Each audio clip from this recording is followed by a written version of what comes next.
کتنے بڑے اعزاز کی بات کہ امام الانبیاء خاتم النبیین محبوب پیغمبر علیہ السلام دونوں جہانوں کے سردار، اور اپنے ہاتھوں سے ان کے زخم کی مرہم پٹی بھی کی۔ چند دن گزرے کہ وہ خون جو ہے وہ دوبارہ جاری ہوا، اور نبی علیہ السلام کو اطلاع دی گئی کہ یا رسول اللہ ان کا خون دوبارہ جاری ہو گیا، بند ہونے کا نام نہیں لے رہا۔ نبی علیہ السلام پاس آتے ہیں، سعد ابن معاذ نے رضی اللہ تعالیٰ عنہ نے سلام کیا، نبی علیہ السلام کے آخری بار زیارت کی اور زبان سے کہا اشہد ان لا الہ الا اللہ و اشہد ان محمد رسول اللہ۔ یہ کلمات زبان سے جاری ہوئے اور ادھر خالق حقیقی کے پاس چلے گئے۔ نبی کریم صلی اللہ علیہ وآلہ وسلم کی آنکھوں سے آنسو ہیں۔ نبی علیہ السلام نے فرمایا کہ ان کے کفن دفن کا بندوبست کیا جائے، انہیں غسل دلوایا گیا، انہیں کفن دلایا گیا۔ اور نبی علیہ السلام نے اتنی بڑی بات، آقا علیہ السلام نے ارشاد فرمایا، صحیح بخاری کی حدیث، اہتز العرش الرحمن لموت سعد ابن معاذ، اللہ کا عرش جو ہے سعد ابن معاذ کی موت سے بھی ہل گیا ہے۔ ذات جی وقار آپ اندازہ لگائیں کہ یہ ان کو مقام دنیاوی مال و متاع کی وجہ سے حاصل نہیں ہوا، یہ انہیں دنیاوی نعمتوں کی وجہ سے حاصل نہیں ہوا، دنیاوی آسائشوں کی وجہ سے کہ وہ اپنے قبیلے کے سردار تھے، نہیں بھائیو، انہوں نے اپنا تن من دھن سب کچھ اللہ کی رضا کے لیے قربان کر دیا تھا۔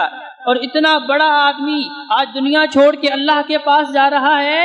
نبی علیہ السلام نے فرمایا رحمان کا عرش جو ہے وہ بھی ہل گیا ہے۔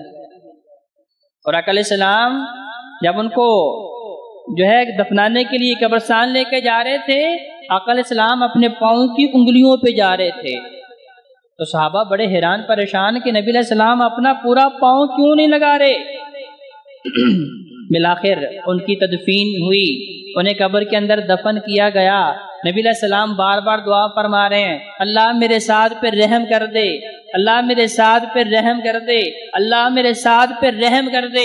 آقا علیہ السلام بار بار دعا فرما رہے ہیں، صحابہ آمین کہہ رہے ہیں۔ بعد میں صحابہ نے کہا کہ رسول اللہ پہلے ہمیں یہ وجہ بتائیں کہ آپ جب آ رہے تھے آپ پاؤں کی انگلیوں پہ چلتے ہوئے آ رہے تھے، کہ آپ کے پاؤں میں کوئی تکلیف تھی، کوئی زخم تھا، کیا مسئلہ تھا؟ فرمایا آسمانوں سے 70,000 فرشتے جنازہ پڑھنے کے لیے آئے تھے۔ اور بھائیو ہم نے بھی مرنا ہے، بالآخر ہم نے بھی منو مٹی کے نیچے جانا ہے۔ اللہ کے نورانی فرشتے جن کی صفت اللہ نے خود بیان فرمائی، لا یعصون اللہ ما امرہم ویفعلون ما یؤمرون، انسان دیکھیں ان میں سے کچھ فرما بردار بھی ہیں، کچھ رب کے نافرمان بھی ہیں، لیکن فرشتوں کے متعلق اللہ نے فرمایا ہے لا یعصون اللہ ما امرہم، یہ اللہ کی نافرمانی نہیں کرتے، ویفعلون ما یؤمرون، اللہ جو حکم دیتا ہے فوراً سر تسلیم خم کر لیتے ہیں۔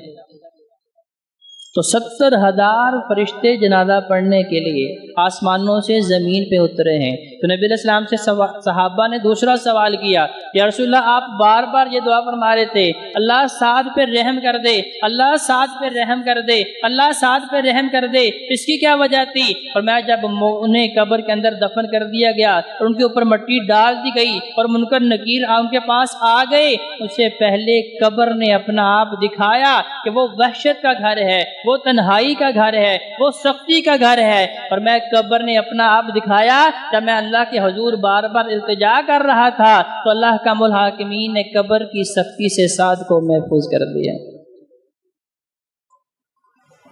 بھائیو یہ وہ عظیم شخصیت سعد ابن معاذ رضی اللہ تعالیٰ عنہ جن کے بارے میں نبی علیہ السلام نے فرمایا رضی اللہ ان سے راضی ہو چکا ہے، انہوں نے اپنے رب کو راضی کر دیا ہے، کیونکہ ان کی محبتیں اللہ کے لیے ہیں، ان کی نفرتیں اللہ کے لیے ہیں۔ اور مشرکین مکہ سے ان کو نفرت تھی، کس لیے تھی؟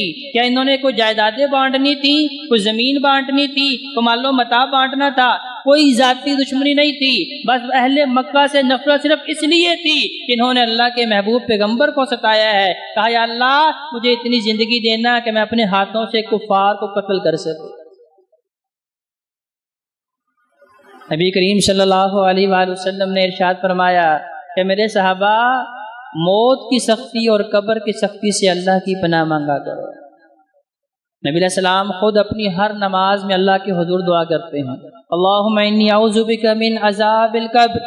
حضرت عائشہ صدیقہ رضی اللہ تعالیٰ عنہ بیان فرماتی ہیں کہ نبی علیہ السلام اپنی ہر نماز میں اللہ کے حضور یہ التجا کرتے ہیں، اللہ مجھے عذاب قبر سے محفوظ فرما۔ لیکن ہمارے جیسا باغی و نافرمان جو آج موت کو بھی بھلا چکا ہے، اپنی قبر کو بھی بھلا چکا ہے، موت کی سختی کو بھلا چکا ہے، قبر کی سختی، وحشت، تنہائی جو سانپوں بچھوؤں کا گھر ہے، اور اس حقیقت کو ہم بھلا چکے ہیں۔ بظاہر پوچھیں ہر بندہ کہے گا جی مجھے یاد ہے میں نے مرنا ہے۔ اور بھائی مرنا یاد ہے، اپنی بہنوں کا حق کیوں مارتے ہو؟ اور بھائیو تمہیں مرنا یاد ہے، اپنی بیٹیوں کا حق کیوں مارتے ہو؟ اور بھائیو تمہیں مرنا یاد ہے، اپنے بھائیوں کے حق کیوں مارتے ہو؟ تمہیں مرنا یاد ہے، لقمہ حرام خود کیوں کھاتے ہو؟ اپنی اولاد کو کیوں کھلاتے ہو؟ تمہیں مرنا یاد ہے، اللہ کے عذابوں کو دعوت کیوں دیتے ہو؟ اگر تمہیں مرنا یاد ہے، دن میں میرا اللہ 5 مرتبہ تمہیں بلاتا ہے، اس کے سامنے حاضر کیوں نہیں ہوتے؟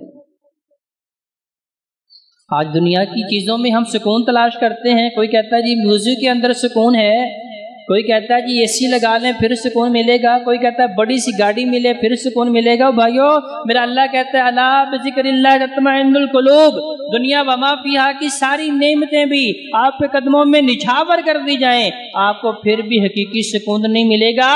کہ سکون کس میں ہے؟ صرف میرے اللہ کی یاد کے اندر۔ نبی کریم صلی اللہ علیہ وآلہ وسلم نے ارشاد فرمایا کہ جب آپ کسی ایسے بندے سے ملنے جائیں جس کے بارے میں آپ سمجھ رہے ہیں کہ اب یہ اللہ کو پیارا ہونے والا ہے، اس کا آخری وقت آ چکا ہے، لَكِّنُوا مَوْتَاكُمْ لَا إِلَهَ إِلَّا اللَّهِ، تو اس کے پاس بیٹھ کے خود لا الہ الا اللہ پڑھو، اسے نہ کہو، کیونکہ اگر تم نے اسے کہا اور اس نے کہا میں نہیں پڑھتا، اس کا مطلب ہے وہ تو کافر ہو کے مر گیا۔ تم خود پڑھو، اگر وہ اپنی زندگی میں لا الہ الا اللہ کے اوپر قائم رہا ہے، وہ اللہ کو اپنا الہ مانتا رہا ہے، اللہ کو اپنا مشکل کشا مانتا رہا ہے، اللہ کو مسبب الاسباب مانتا رہا ہے، اس نے ساری زندگی اللہ کی بات مانی ہے، تو پھر آخری وقت اللہ اسے بھی یہ کلمہ پڑھنا نصیب کر دیں گے۔ اللہ ہمیں بھی یہ کلمہ آخری وقت میں نصیب فرما دے۔ لَكِّنُوا مَوْتَاكُمْ لَا إِلَهَ إِلَّا اللَّهِ، اور حدیث مبارکہ ہے فرمایا من قال لا الہ الا اللہ، جس بندے نے اپنے آخری جس کا جملہ آخری کلمہ لا الہ الا اللہ ہوا داخل الجنہ، اللہ اسے جنت میں داخل کر دے گا۔ ابھی جنت کسے ملے گی؟ تو اپنی دنیاوی زندگی میں بھی توحید کے اوپر کاربند رہا۔